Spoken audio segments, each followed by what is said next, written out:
नरसिंह मंदिर में जन्माष्टमी महोत्सव आज से। छतरपुर नगर के ऐतिहासिक नरसिंह मंदिर में आज से भव्य जन्माष्टमी महोत्सव की शुरुआत होगी।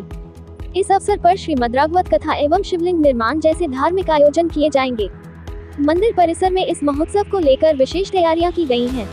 आयोजकों ने बताया कि 12 अगस्त को यात्रा के साथ कथा का शुभारंभ होगा, जो 20 अगस्त तक प्रतिदिन चलेगी। श्रद्धालु श्री सुदर्शन शरण जी महाराज के मखारविंद से श्रीमद् भागवत कथा का अमृतपान करेंगे।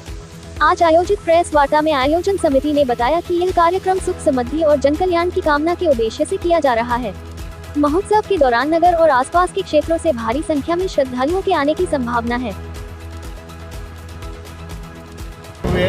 और इस पावन प्रांगण नरसिंह मंदिर में सभी लोग हम लोग आएंगे और 20 तारीख को इस कथा का विशाल भंडारा पूर्णाहुति किया जाएगा। 7 दिवसीय कार्यक्रम।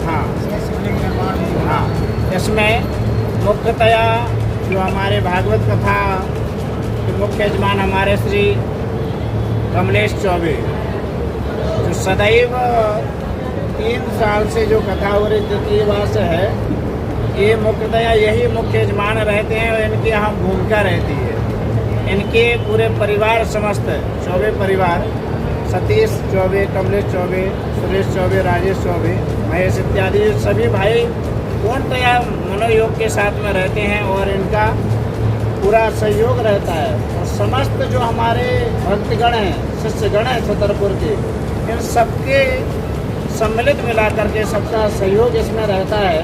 हमारे जैसे अन्य अन्य सहयोगी बिजावर से भी हैं, छतरपुर से भी हैं, सभी लोगों का, जैसे राजेश आदरणीय विधायक बबलू शुक्ला जी, वो भी हैं इसमें। और भी यहाँ पर जो मुख्य हरिओम अग्नोत्री, विद्या अग्नोत्री, अरविंद पटेरिया, श्री हमारे चंद्रशेखर तिवारी जी इसमें रहते हैं, रिंकू भैया और प्रवीण तिवारी, सुशील पांडे और बबलू दुबे, ये सभी लोग यजमान के रूप में, सहयजमान के रूप में हैं। तो सभी यजमानों को भी ये सौभाग्य वर्ष में एक बार मिलता है, वो जन्माष्टमी महोत्सव यहाँ मनाते हैं हम लोग और इस कार्यक्रम में सभी लोग सम्मिलित हैं। पंडित देव प्रभा के शास्त्री जी पार्थिव शिवलिंग निर्माण कराते थे, उसके बाद शायद लगता है कि छतरपुर में पहली आप ही होंगे जिन्होंने यहाँ पे पार्थिव शिवलिंग निर्माण करा रहे हैं। शायद ये 30वां वर्ष है। ये सौभाग्य है, बड़ा सौभाग्य है। लिंग था विधिवत कर पूजा, शिव समान मोहि और न दूजा। ये शिव की नगरी है। आप देखते हैं छत्रसाल नगरी में चारों तरफ जैसे देवादिदेव जटाशंकर भोलेनाथ विराजमान है, यहाँ मतंगेश्वर विराजमान है। ये शिव की बड़ी कृपा है इस क्षेत्र के ऊपर।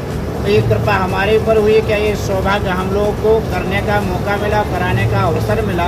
तो तृतीय वर्ष हम शिवलिंग निर्माण, वैसे 13 वर्ष हम लोगों ने जटाशंकर में किया, प्रत्येक सावन के महीने में।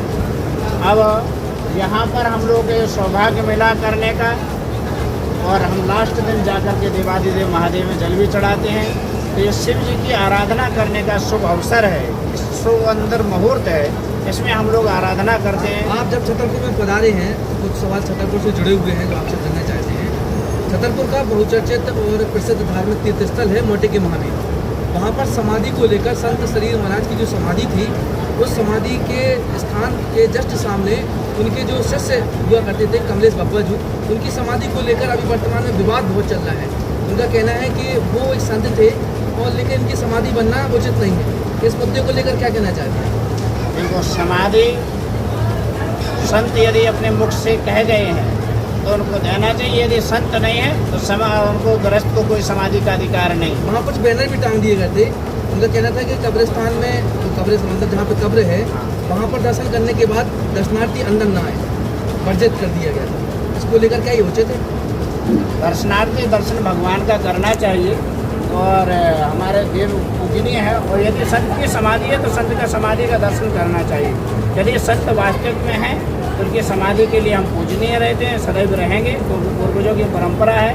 यदि संत नहीं है तो सब अपने जैसा जिसकी श्रद्धा उसे प्रणाम कर सकते। वर्तमान में प्रेमानंद महाराज जी का जो आप चर्चा सुन रहे होंगे, प्रेमानंद महाराज जी का जो ये विवाद का स्थिति चल रही है, क्या इस तरह की टिप्पणी करना एक संत के लिए, क्या अन्य लोगों को ये ठीक है या नहीं? क्या प्रेमानंद जी हमारे लिए, युवाओं के लिए भी आदर्श हैं और जो उन्होंने कहा यथावत बिल्कुल सत्य कहा। आज की जो परिवेश और पहनावा को देख करके हम लोगों को बड़ी घृणा होने लगी। आज का जो परिवेश है, हमारा हिंदुत्व पहचान किससे है? हमारी पहचान हमारे एक हिंदुत्व की मर्यादा और हमारे वेशभूषा से पहचानी जाती है। हम भारतीय अलग पहचान दिखाते हैं, हमारे गणमान्य लोग अपने वेशभूषा में रहते हैं, बोले भारतीय हैं।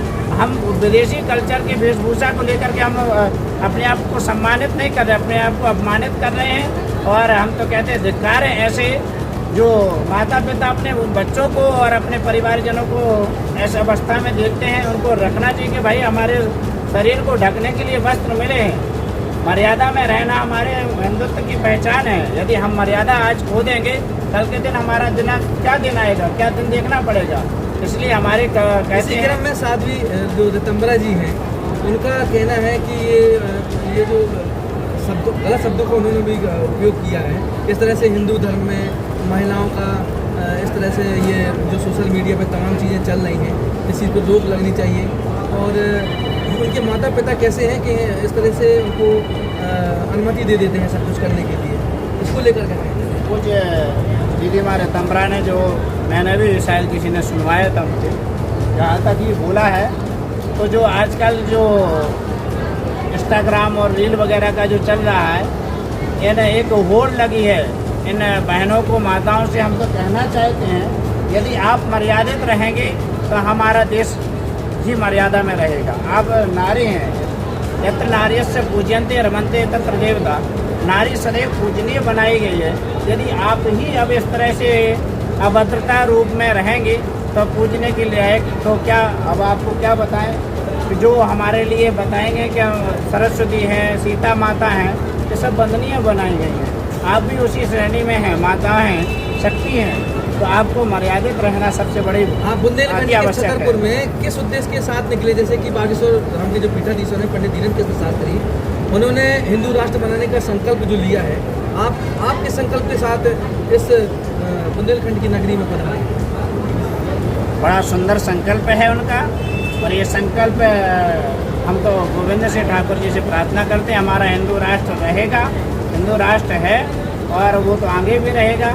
और वो यदि उनका संकल्प कुछ और बड़ा है तो उसके साथ में हम सब लोग साथ में हैं। छतरपुर के जो स्थानीय कलेक्टर हैं, उनने एक आदेश जारी किया है कि जो गौशालाएँ हैं खोली गई हैं, लेकिन उनमें यदि धरातल पर देखा जाए तो वहाँ पर गायों की संख्या नहीं है, शून्य है। लेकिन बजट सरकार से बराबर पास हो रहा है। सड़कों पर देखें, आप रास्ते में आए होंगे तो लगभग हजारों की तादाद में आपको गायें सड़कों पर मिलेंगी। तो एक तरफ ये जो हिंदुत्व गायों के प्रति इतना जागता है, लेकिन इस तरह से ये जो चीज़ें देखने को मिल रही हैं, इसको लेकर क्या कहना चाहते हैं? वास्तविकता में ये है, जिस हिसाब से शासन प्रशासन अपना काम कर रही है, वो काम धरातल जमीन तक नहीं आ पाता है, इसलिए ये स्थिति बनी हुई है। यदि वही सरकार यदि जमीन और धरातल तक काम करने लग जाए तो गौ माता भी सुरक्षित रहेंगी, और ये जो रोड पे आप दुर्दशा देख रहे हैं, ये भी स्थिति नहीं रहेगी। विशेष अतिथि के रूप में अपने भागवत कथा के दौरान इसको आमंत्रित किया गया है संत महात्माओं। मुख्यतया पर यहाँ पर ये कथा सत्संग होते हैं, यज्ञ अनुष्ठान होते हैं, संतों का पदार्पण ही शुभ माना जाता है।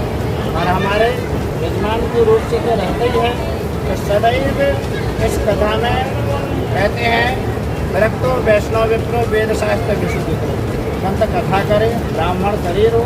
और इसमें कथा में जो हमारे यजमान वगैरह हैं, वो तो सभी लोग हैं ही हैं, और यहाँ अनेक अनेक विभूतियाँ भी पधारने के लिए आमंत्रण किया गया है। जैसे परम पूज्य हमारे गुरुदेव श्री जगत गुरु राधा मोहन देवाचार्य जी महाराज हैं, और श्री बागेश्वर वाले महाराज जी भी, इन्होंने भी आज ही हम लोग गए थे, उन्होंने भी पूरा बुला के मैं आने का पूरा प्रयास तो आएंगे जहाँ तक है। और श्री गोरेलाल कुंज वाले श्री किशोरदास जी महाराज का भी इसमें पदार्पण होगा। अनेक अनेक विभूतियाँ हैं, और लोकल के जो संत हैं सभी का आमंत्रण है, स्वागत है, आप सभी को आइए। आपका कार्यक्रम का समय क्या रहेगा, और कल शोभा यात्रा को निकलने से कलश यात्रा को कितने बजे से? कल हाँ, बड़ा सुंदर बात, कल कलश यात्रा 2 बजे का समय हमें ज्ञात हुआ है। तो 2 बजे से पूर्णतया से मनोयोग के साथ में हमारे छत्रसाल के सभी नगरवासी और सभी माताएं 2 बजे कलश गल्ला मंडी से वहाँ से प्रारंभ होकर नरसिंह मंदिर तक आएगी, और इसके बाद दूसरे दिन प्रातःकाल शिवलिंग निर्माण का कार्यक्रम रुद्राभिषेक होगा और कथा का समय 4 बजे से 7 बजे तक का रखा गया है। इसमें कथा का वाचन किया जाएगा।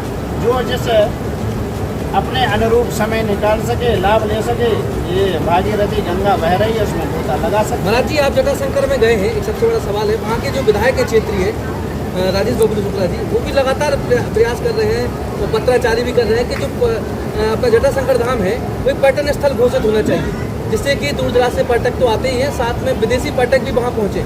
इसको लेकर आप क्या कहना चाहते हैं? जटाशंकर बड़ा बुंदेलखंड का केदारनाथ मानते हैं हम, वो केदारनाथ हैं भी, और वहाँ के आदरणीय विधायक बड़े सूझबूझ वाले हैं, सदैव जटाशंकर के लिए तत्पर रहते हैं सेवा में। उनसे कभी भी कुछ भी जटाशंकर के लिए बोला जाए, कभी ना नहीं निकलता, सदैव हाँ निकलता है। महाराज देवादिदेव जटाशंकर के लिए हम आधी रात में तैयार हैं। वो कहते हैं यथासंभव पर्यटक भी होगा, और यहाँ पर जो भी रोपवे का कार्यक्रम वो भी हमारी चर्चा हुई थी, वो भी शीघ्रता से जारी होने वाला है कार्यक्रम, उसका भी काम चालू होगा। तो वो जटाशंकर के लिए सदैव सेवा में रहते हैं और रहेंगे, वो क्षेत्र के लिए और जटाशंकर के लिए समर्पित हैं।